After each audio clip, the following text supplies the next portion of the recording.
Hello दोस्तों, आप लोग कैसे हैं। आप लोग का हमारे यूट्यूब चैनल एजुकेशन प्लेटफॉर्म पर स्वागत है। आज हम लेकर आए हैं आप सभी के लिए क्लास 10th के बायोलॉजी के कुछ महत्वपूर्ण क्वेश्चन जो कि आपके बोर्ड एग्जाम के लिए बहुत ही महत्वपूर्ण है।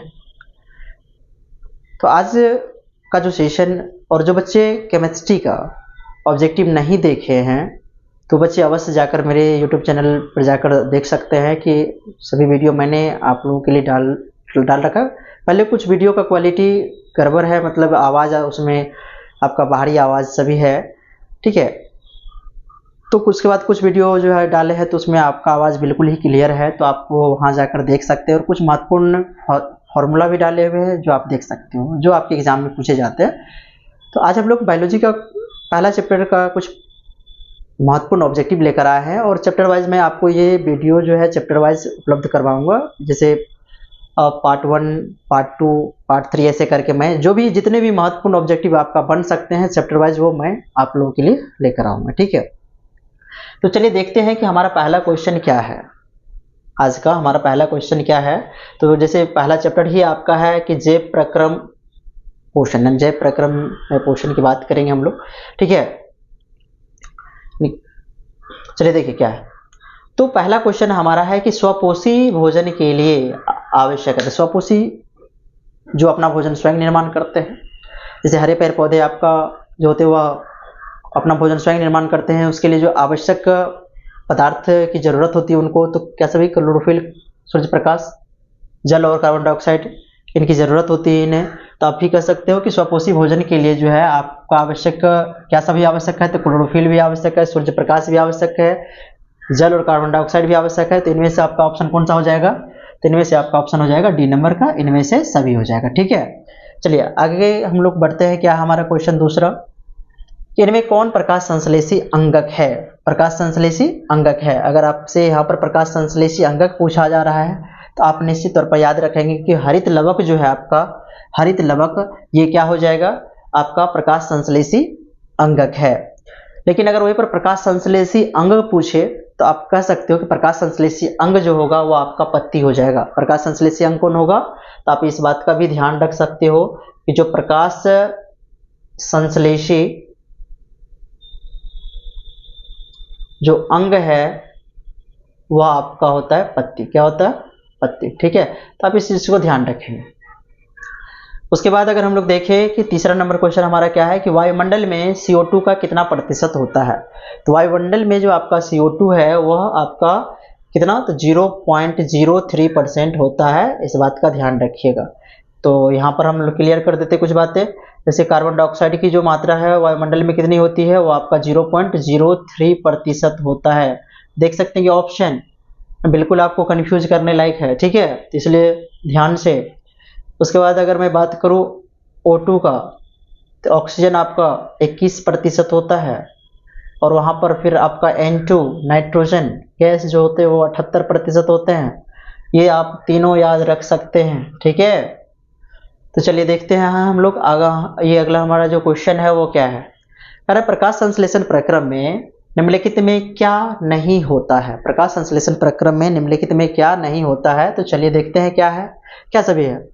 जैसे पानी का टूटना, प्रकाश संश्लेषण प्रक्रम में आपको पता है कि कार्बन डाइऑक्साइड और जल टूटते हैं ना, कार्बन डाइऑक्साइड और जल टूटकर ग्लूकोज और ऑक्सीजन और जल का निर्माण करता है। तो आप स्वतः देख सकते हो प्रकाश संश्लेषण क्रिया में पानी भी टूटता है, क्योंकि कार्बन डाइऑक्साइड के साथ जल की मात्रा होती है, पानी भी टूटता है, ऑक्सीजन बनता है ना, मुक्त होता है प्रकाश संश्लेषण क्रिया में, और कार्बन डाइऑक्साइड का भी उपयोग होता है ना। तो आप देख सकते हो क्या सभी 6 CO2 प्लस 12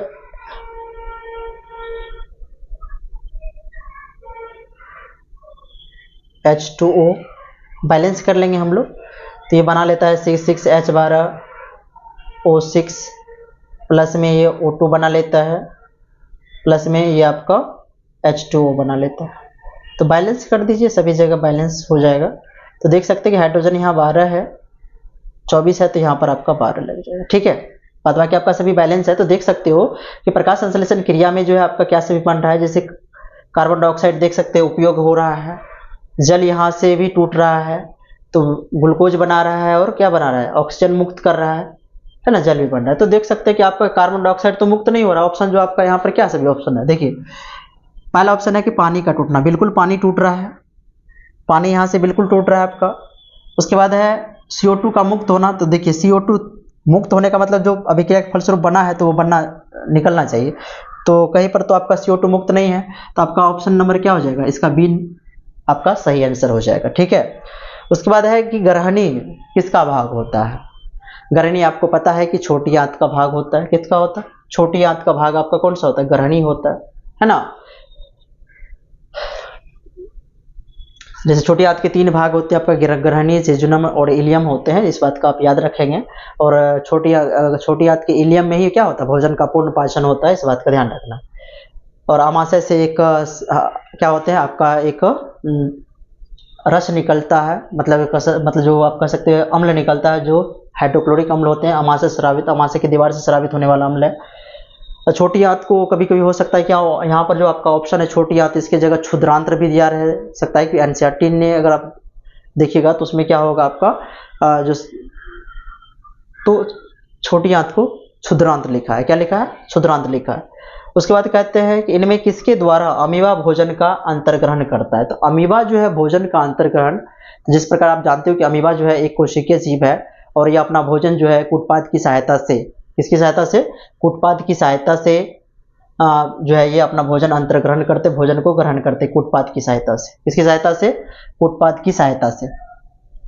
उसके बाद आया आपका भोजन, अगला क्वेश्चन देखते हैं हम लोग क्या है कि पित्त का स्राव कहाँ से होता है। तो पित्त जो स्रावित होता है, आपको पता है कि पित्त जो कि लीवर में मौजूद रहता है, लीवर में उपस्थित रहता है पित्ताशय, पित्ताशय से पित्त स्रावित होता है।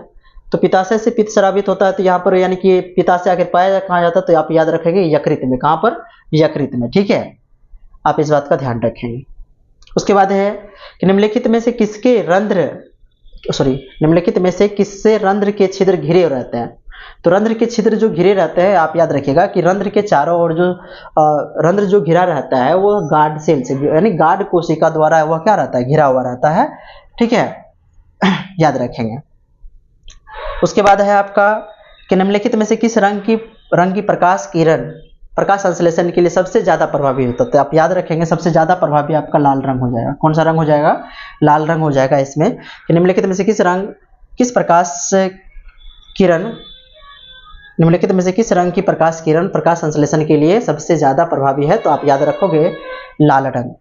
अगर स्टार्च की उपस्थिति की जांच के लिए निम्नलिखित में से किस विलयन का उपयोग होता है। तो स्टार्च की उपस्थिति की जांच के लिए निम्नलिखित में से किस विलयन का प्रयोग किया जाता है। तो आप याद रखोगे कि आयोडीन सोल्यूट का, कौन सा, आयोडीन सॉल्यूशन का प्रयोग किया जाता है स्टार्च का पता लगाने के लिए। स्टार्च या मंड जो आपका भोजन बनता है ना पौधों में, तो वो स्टार्च का पता लगाने के लिए आप क्या चीज़ का प्रयोग करते हैं हम लोग, तो आप याद रखोगे आयोडीन घोल का प्रयोग करते हैं। ठीक है, तो ये सभी जो वीडियो, ये जो क्वेश्चन है आप लोग बताओ हमें कमेंट में कि कैसा लगा ये आपका आज का वीडियो।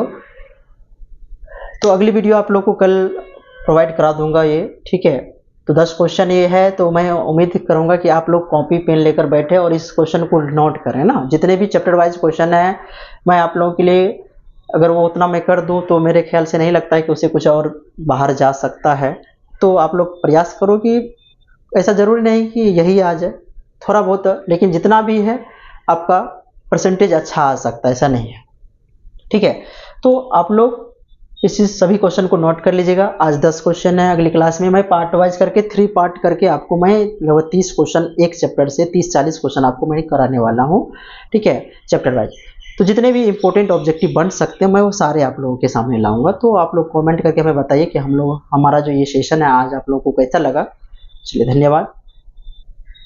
अगर हमारी वीडियो जो है अगर आप लोग को अच्छी लग रही है तो अपने दोस्तों के साथ शेयर करें, हमारे चैनल को सब्सक्राइब कर ले कि अगर जैसे मैं वीडियो डालूँ तो आप लोगों के पास मेरा नोटिफिकेशन पहुंच जाए, और बेल आइकन अवश्य दबा लें। ठीक है, तो चलिए, धन्यवाद।